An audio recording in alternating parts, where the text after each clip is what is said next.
Hey, welcome back to the Behind the Well show. I'm your host, Roger Abel, here with Elias Randall, gearing up for a big day. Yeah, gearing up for Black Friday. Does your wife? Can't wait. I never go on Black Friday shopping. So. Does your wife go Black Friday shopping? Of course. So my wife used to do Black Friday, but now they do something called like Gray Thursday. I don't know if you ever heard of that. Nope, but never even heard of it. So right after Thanksgiving dinner, about 5 o'clock, all the stores open like early now, or some of them do. So they go out like Thursday night. And so it starts like Thursday night into like the wee hours of Friday morning, because I think a lot of those big sales open Friday at like midnight. So they go Thursday night into Friday morning when they do it. And some people call that Gray Thursday. Gray Thursday, I think is what it's We just call called. it Black Friday at my house. If you go on Thursday, it's still Black Friday shopping. I can't That's what we believe call it. People get so excited about saving a few $100s on a TV. I was watching some videos last night just getting ready for the show, and I went to YouTube, and it's literally like they throw 100 TVs into the center of this aisle, and there's like 5,000 people climbing over each other to get a TV. That's odd, because in a couple of years when that TV's old, you won't be able to give it to anybody.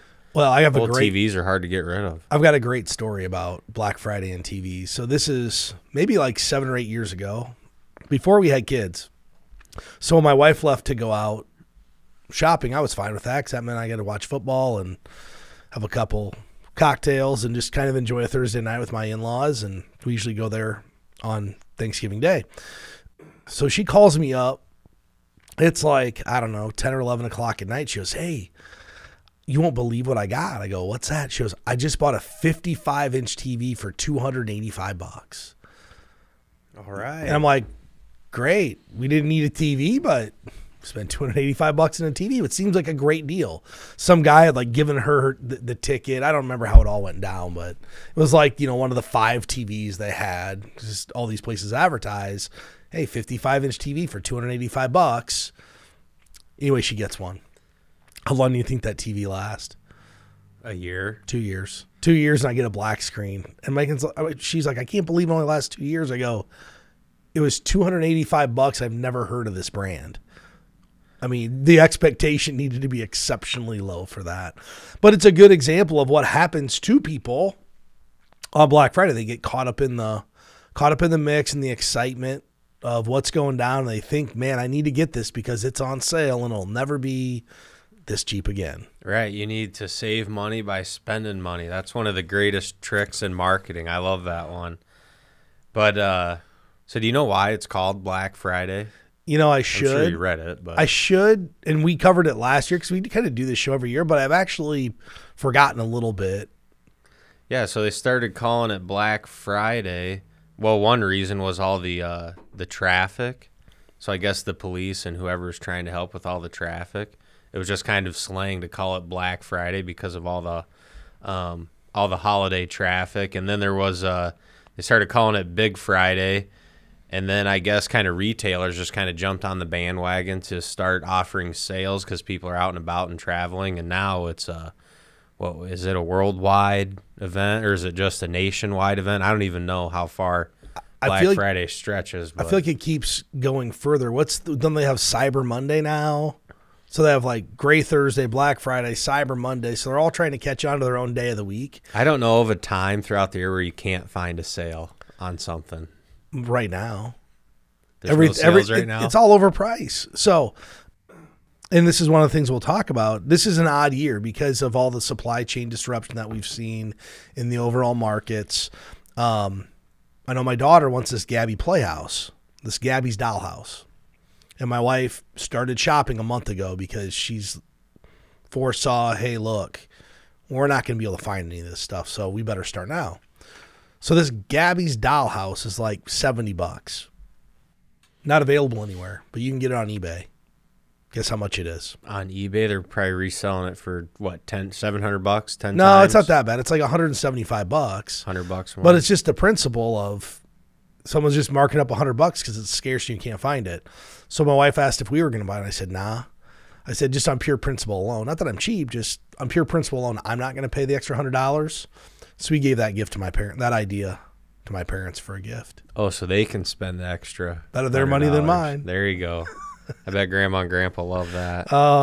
2020, and we just talked about pumpkin revenue, which, we just got past Halloween not too long ago, and pumpkins brought in $708 million of sales, which just boggles my mind. It makes me feel like I should be in the pumpkin business or something. $4 or $5 at a time.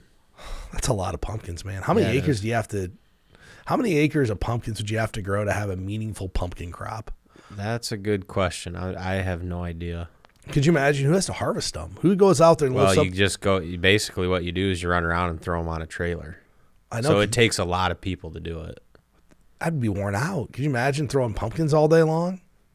I've never done it. I don't want to do it. I'm not going to ever volunteer. But Black Friday revenue dwarfs the pumpkins. It's not even close. $188 billion in 2022. And what's even more astronomical is in 2019, Black Friday was a $142 billion holiday. And we probably can start to make some inferences as to why that happened. Last year we had COVID, so maybe it drove this massive push of more people on Black Friday shopping. They hadn't been out. They hadn't been able to go anywhere. I mean, if you think about last fall, it's kind of the first time people started to cut loose a little bit going into the holiday. And we had a massive amount of stimulus spending that was put out there as well. I mean, people had a lot more money in their paychecks. And I actually have a stat here that says in 2020, traffic in physical stores was down 42%. So it made online spending significantly accelerate. Yeah, so the online retail business captured a lot of the extra dollars that were there to spend, right? Because physical store, so people actually going into stores was down 42%, but people spent over $40 billion more. A lot of online shopping. I think it's probably driven by two things. One, people had more money in their pockets from stimulus, but two, it's a lot easier to spend the money when you just hit the buy now button on Amazon. Yeah, when you're just clicking. You're just clicking. You're not actually having to put a product in your hand. You're not thinking about it. You're like, oh, yeah, that looks good. $18, $22. Next thing you know, you spend $1,000 and you didn't get anything meaningful. It's just a bunch of tchotchkes. I mean, seriously, you got like a snow globe and all these other little things, and you spend $1,000 on a bunch of little stuff. But one thing that I never even realized existed, there's actually a blackfriday.com website. Did you go to this? No. So I just clicked on it. I didn't know it existed either. Because I know my wife's going to go to this place for sure. Target. Black Friday at Target is a big deal in my family. I mean, what is it about Target? Just the deals are so good, or is it the brands? What is it about Target? I don't know. I think that they've just figured out how to suck people back in. Because, have you ever seen the Target commercial where the wife goes to Target, walks out with like $200 worth of stuff, gets in her car, but doesn't actually get what she came for? Yeah, get what? Yeah, I think so. And then she goes back the next day, and what does she do? $200. Same thing. And I've been in Target, and I think what they do a great job of is, and how they get people to come back, they don't really put things in places that make any sense. Yeah, that's every retailer. They try to spread it out, so you have to walk by all the, to get from the grocery section to, I don't know, the outdoor section, you got to go by the kids section. And if your kids are with you, you're not walking out without a toy. It's like gas stations today. Have you been in any of these gas stations on like the major highways? You don't want to take your kid in. No, the candy's everywhere. It's eye level with the 4-year-olds. It's not even the candy anymore. It's the toys. We stop, when we go to Missouri, we stop at a couple different gas stations. And the girl's like, oh, yeah, we want to stop at this gas station, Dad. And it took me like 2 or 3 trips to figure out why. They've got all these like stuffed animals and toys. So, I'm filling up with $60 of gas. I'm walking out with $80 in stuffed animals and toys. They got you. They got you wrapped around their finger, I think. Well, I went into one day, and the gal at the front desk goes, "It's not you. It's everybody. Don't feel bad."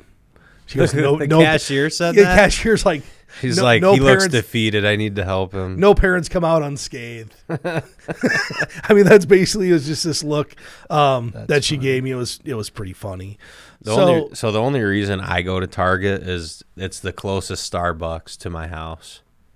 That's a valid reason. There's a Starbucks in the Target. It's the closest one to my house, and that's what I go there for. Usually there's not much of a line there either, though. The Targets seem to have less of a line at Starbucks than the other ones. Typically. So if you're getting ready to go shopping for Black Friday, check out that blackfriday.com website, because the idea of Black Friday is to get a deal. And just because it's on sale doesn't mean it's a deal, right? You may be able to get this at regular price some other time for basically what it's on sale for. And that blackfriday.com website will give you some of the ideas as to what's going to be offered at different places, because I know what my wife has figured out for Black Friday to get the best deals is you actually have to have a game plan. You have to have a game plan. It's just like financial planning. If you're going to try to get to the end and be successful in retirement, walking away with the best Black Friday deals requires a game plan. So is this like when you formulate this plan, is this something is it like written down on a notepad? Well, I'm not involved. Is there a presentation about it, or how do you? It's more, they'll sit out and figure out what deals they want to try to take advantage of, and they'll time out in the store and the time that the store opens, because not all, like on Gray Thursday, some of them go on Gray Thursday, some don't open until midnight, so they're trying to make sure they time to get where they want to go to get the best deals. I mean, that's probably if you go and you don't have any sort of plan, I'm sure that's just you're gonna miss out, chaotic, because then they're going in a group too, because you're with your family. So if there's no at least some kind of general direction of this is what time we're going to be here, this is what we're looking for, because you know how people are in a group. Well, how do you want to do it? Yeah, that sounds good to me. Well, how do you want to do it? Yeah, that's no one wants to make a decision. They'll just go along, go with the flow. Well, if your family's looking for a new dishwasher and you go to Best Buy and they've got 7 dishwashers and that's something you need and you want, you're going to have to be there early to get one of the 7 dishwashers. So this might sound, Best Buy sells dishwashers. See, I never go shopping. Oh yeah, we buy all our appliances at Best Buy, just ease of use. So Best Buy has a full appliance center. I know I'm not shopping. Is it really local. an appliance center? I thought it was a technology store. They have an appliance center. Huh. Everything. Washing machines, dishwashers. I'm behind the times. I mean, it's technology, but so we just had to get a new washing machine. Ours went out. So now washing machines only last like 3 years. That's all they last now. These were brand new 3 years ago. What kind did you buy? Samsung. Yeah, I probably wouldn't buy it again, but I got trapped into buying another one because I needed to get one that matched my dryer. Little did I know, because I picked it out, I bought a washer and dryer in one. So while you don't think your appliances are technology, your appliances are technology now. I can run the washer and dryer from my phone. So you start it on washing mode. As soon as it finishes, dry mode right from your phone. Never one machine that washes the clothes and then dries them. Yep. I didn't know I bought that. I thought I just bought a washing machine, but it came with the dryer built in. So you have 2 dryers? Technically, I have 2 dryers. You have 1 washer and 2 dryers. Technically, I have 2 dryers and 2 washers and 3 dryers, because I have set in the basement. But it's all technology now. But anyway, if you wanted to do that, you're going to have a game plan. And for some people, they can't resist this urge of it's a deal, so I have to get it. So let's talk a little bit about some of the financial aspects of this Black Friday and how to keep yourself out of trouble. And sometimes people ask, should I avoid Black Friday? And that's a good question, because for some people, they just can't control their spending. They're going to be the family that takes out the credit card because it's easy, or they have the Best Buy card. They're going to offer you 18 months, no interest financing, which is going to get you in trouble. Sign me up for that washer dryer. Yep. There you go. Because it doesn't cost anything today, and better pay it back in time. But if you can't afford to buy the items at full price, maybe you shouldn't be Black Friday shopping. That's a good question to ask yourself. If you can't afford an item that's full price, should you actually be buying it on Black Friday? Because if the washer and dryer is $1,000 and you can't afford that on a normal day, you probably can't afford $700 either if it's on sale. Well, okay, for I might make an exception for a washer and dryer. You got to be able to wash your clothes, right? But what's the exception? Is it because your washer and dryer is broken? Like mine didn't work. Or is it just because, man, look at this new shiny washer and dryer I can get that I would never buy except for Black Friday? That's what I'm saying. So me, if I had a broken washer and dryer, that would be my priority over the TV on sale or like Christmas presents and stuff. I'm going to get the washer and dryer. You came up with the plan. You said, hey, look, I know I need a washer and dryer. Honey, we're holding out till Black Friday to get this because we're going to get a deal. That's just having a plan. Think about the people. Most people, guess what they do? They just go jump in the mix, and they're like, man, can you believe I'm getting this thing for $400 off? So a couple of things. If your budget's super tight, one of the things you should give yourself is the gift of wealth instead of the gift of things. And what I mean by that is maybe start prioritizing yourself over this. So let's say you pull out that Black Friday ad and you don't have a lot of discretionary income. Maybe instead of going out and spending $400 on a discretionary item, you put $400 into some type of investment account, whether that be your Roth IRA, your 401k, whatever. Just imagine if someone did that over 40 years. It would add up to a significant amount of money, and all the things you're going to buy on Black Friday, I'm going to venture to guess, you're not going to have in your life in 5 to 10 years.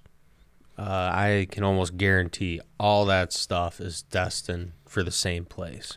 It's called the dump. It's going to the dump at some point. I do still have a TV my wife did buy on Black Friday that's still kicking and going. How old is it? It's a Panasonic, and it's a plasma TV. We got this in 2004, 2005. We can't kill it. I leave it out on the screen porch all winter long when it's like minus 30. It won't die. It's a tank. It's the greatest TV we've ever owned. And this year it's starting to flash like red screen, like the colors kind of going out. And I refuse to take it down because I'm just going to see how long this TV will go. And I'm the first one to go buy something when it doesn't work right. But this is pure principle. So most things aren't going to be in your life in 10 years that you get on Black Friday. You're not buying Black Friday. The things, most necessities in life aren't on sale, right? It's not like you're going to go out and buy a bunch of prescription drugs for the year. You're going to go out and stock up on all your regular items you buy in a regular day. Black Friday is all about discretionary items. One of the most popular items on Black Friday, Eli, is video game consoles. And I have to admit, so before I had kids, I played video games like every day. And so when was the last time you played a video game? 2010, 2011. Yeah. I got on a video game console. I play some on my phone, but I was playing college football every Saturday morning before the football game started. Played Madden, all that stuff. But what's funny is last night I woke up like 2 o'clock in the morning. I just couldn't sleep. And I started thinking to myself, I'm like, if I had a video game console, it'd be kind of fun to fire it up right now. And I know this is one of the most popular items at Black Friday. Yeah, I've actually been, I wouldn't know what to get because it's been so long since I actually played video games or owned a system. But actually when COVID started and the lockdown started, that's when I started thinking about it again. I haven't bought one, but I've been thinking about it ever since. And now Black Friday's coming up and Christmas is coming up, and I'm thinking I might like to have a video game system at my house, whether it be an Xbox or a PlayStation. I don't know, though. I know what games I like, but I don't know what games go with what system, so that's probably what I'd have to figure out first. But yeah, like if you can't sleep in the middle of the night or even on the weekend, don't feel like, I get pretty bored watching TV. So I could probably play a video game for a while. And we've had this discussion in our house. Remember the Nintendo Wii? Yeah. Remember what that was? Where yeah, you those had, were a lot of fun. Yeah. You could I was run in high school when it came out. You play games it's like activity games, right? Like you're running track, you're boxing, you move the handle. Wii bowling was huge. There you go. I was in high school. I told my wife, I'm like, my daughter is just kind of getting into some video games, like on the iPad, like she'll want to play some games, And I said, well, maybe we should get one of those. And that was a hard no, because she knew it was really for me. But my point is, instead of just sitting on the iPad and watching or playing a video game? Why don't we try to incorporate some exercise into it? But I was trying to like put the hard sell. So I went to Best Buy. I'm at Best Buy all the time, apparently. I went to Best Buy to check out. I'm like, I'm going to check out Nintendo Wii. Well, I don't think it exists anymore. They have this thing called Nintendo Switch. You ever heard of this? No. I think that's the one to get because it's like a mini handheld controller, so you can like take it in the car for the kids. But I think then it breaks apart and you can put it on your TV. And I'm no expert on this, so if one of our listeners knows what game console I should get for my daughter and I to play that I can sell to my wife and why we need this, I would really appreciate it. And maybe you'll get the same thing, Elias. Yeah. We probably can play online now together. You can sell to your wife the educational benefits of the video game system that you're getting. I'm going to sell the exercise benefits of the video game system, the Wii bowling benefit. There you go. But I remember, was it last year? And it seems like it's always PlayStation or Xbox that comes out that everybody seems to want. Maybe it's PlayStation 5 last year. I think it retailed for like $500. And, you know, I'm members of all the Facebook groups, and people are listing these for like $800, $850, like well over retail. And people are just giving these people a hard time. Like, you're just trying to rip people off. Well, no, they just have a unit that everybody wants. It's called supply and demand. When there's no supply, people are willing to pay. Well, no one has to pay what they want for it. If everyone won't pay it, then the price will come down. Right. But I couldn't believe how, because I remember they used to be like $200 or $300. Now they're like $500, $600 for these systems. And like I said, I haven't done much research, but maybe we should treat ourselves to a video game console for Christmas, Eli. We should get one in the office. For the office? Yeah. That's a good idea. So then we can have video game breaks. All right. So anybody listening, message us at btwellshow.com and tell us what console we need to buy for the office. And then we got to get Madden, the most recent Madden, and the most recent college football game? Probably. All I remember is my buddy Mark. In college, we'd play NBA Live all the time. And he was a cheater. He figured out the unstoppable play. On NBA Live? Yeah, it was the jump pass. Like, he'd fake a shot and then pass it like midair. And I could never get the hand-eye coordination figured out. But every time, there'd be like a wide open guy. Every single time. I don't know how he did it. It was like magic. Huh. But he would just laugh because I could never figure it out. Like, my guy would shoot it or he'd travel. He'd literally just hit it at the right time. So he'd be like faking the 3-pointer, and then he'd pass it off to some wide open guy for a dunk every single time. I've seen some battles. I know friendships that got spoiled for a little bit over heated video game competition. I kind of miss those days. Yeah, I do too. Those were pretty how do I want to say it? Non-responsibility days. Not a lot of responsibility in my life when I was playing college football, 2K or whatever it was called. It was wonderful. But one thing people should think about on Black Friday, and this is no different than like a Christmas budget or whatever you're doing, is have a set amount of money you're going to spend and just stick to it. So, hey, if you're going out to buy the TV, your mindset should be, I'm getting this TV or I'm not buying one. And that's where the kind of the planning comes into effect, because it's going to be easy. Everything's going to say 40% off or 20% off or whatever the big number is, and you're just going to get excited. And when people get excited, they do things they shouldn't do. Yep, they do. So here's the strategy we use at my house for we call it Christmas spending. We use a sinking fund strategy. So every week, there's a certain amount of money that goes into a separate savings account. We call it our Christmas fund, and that has worked for us for the last several years. I'm sure it will continue to work for us. But see, that's kind of nice, and I like doing it that way, because then we're breaking that bill up throughout the entire year and just kind of chipping away at it. And then it's great because now when it's time to go Christmas shopping, my wife, she knows exactly how much money is available to go Christmas shopping and go spend away. And if you spend a little more, spend a little less, I wouldn't get to beat yourself up over it, as long as you don't go overboard. So that's what we do. We just do a sinking fund throughout the year, and then we know that money's getting spent during the holidays. That's the greatest single strategy for saving for these known expenses you're going to have: birthdays, Christmases, these holidays, because these are supposed to be like joyful times. but it's not going to be too joyful if you go out and put $3,000 in your credit card because you don't have it and you didn't save all year. Because you're just going to be back in the vicious cycle next year. Let's say it takes you 12 months to pay your credit card off from the stuff you paid on Christmas. You're going to be right back in the same spot. Yeah. Where the way you are doing it is the best way to do it. You're putting a little bit of money away over a long period of time. It's not dissimilar to doing your 401k. If I told everybody out there, well, when you retire, you just make one big deposit in your 401k, well, nobody would be able to retire. Right. It's the same thing with Christmas spending. Well, most people, if you say, hey, it's going to cost $4,000, I don't know what it costs. I don't do the shopping, but let's say it's $4,000. Well, how many people can come up with $4,000? Not very many, but if they're putting away $80 a week, they might be able to get there.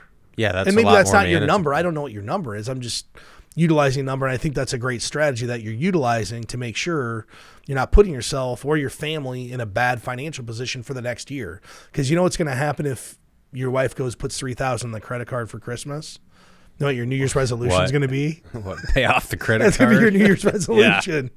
And hopefully you don't stop working on it on January 9th. You rack up the credit cards, and then right after the first year, you start getting all your taxes squared away. So hopefully you don't owe any tax money to the government. It's just a vicious cycle. I mean, this is the time of year where more people struggle financially than need to. Because at the end of the day, if you can't afford it, just tell the people you love, hey, look, we have other things we have to do with our money this year. Let's go do something different as a family.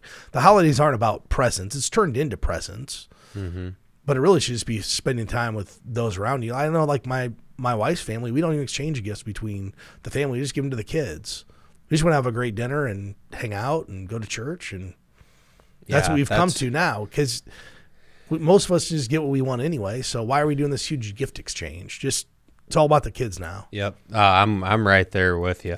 And it is fun Christmas morning to watch, which I have two little kids, and it's a lot of fun to watch their excitement, opening gifts. And anyway, every year I notice just how it doesn't matter what they open. They get excited for the toy just as much as, like, last year, my son opened up a toy. He got a truck, and he was fired up about that. And then the next thing he opened was a package of underwear, because we're starting to potty train him, and he was excited about that. Dad, look, I got big boy underwear. So, it's just fun. It's fun to see the little kids. But as far as, I'm with you. I don't like showing up to the family get-together with gifts for people. I'm like, we're all adults. Let's just buy the stuff we want.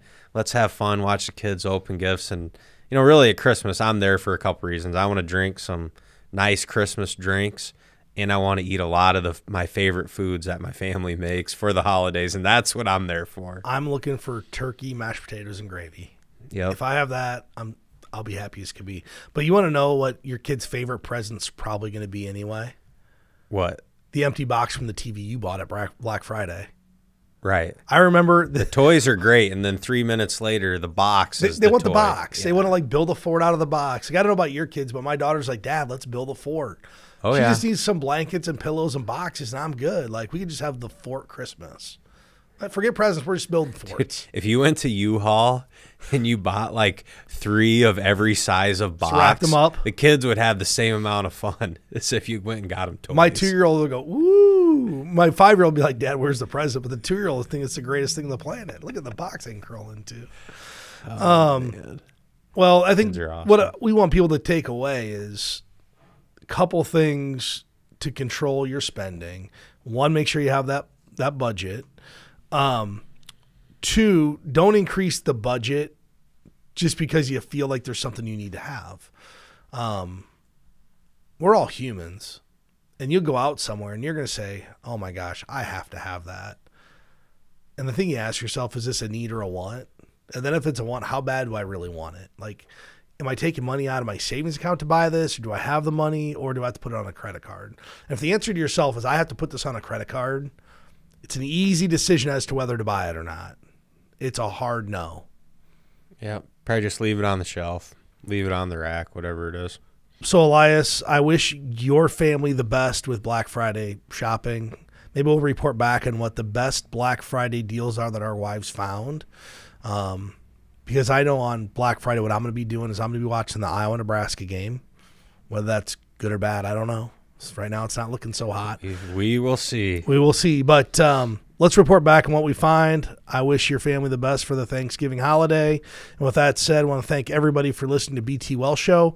And you can get us at btwellshow.com.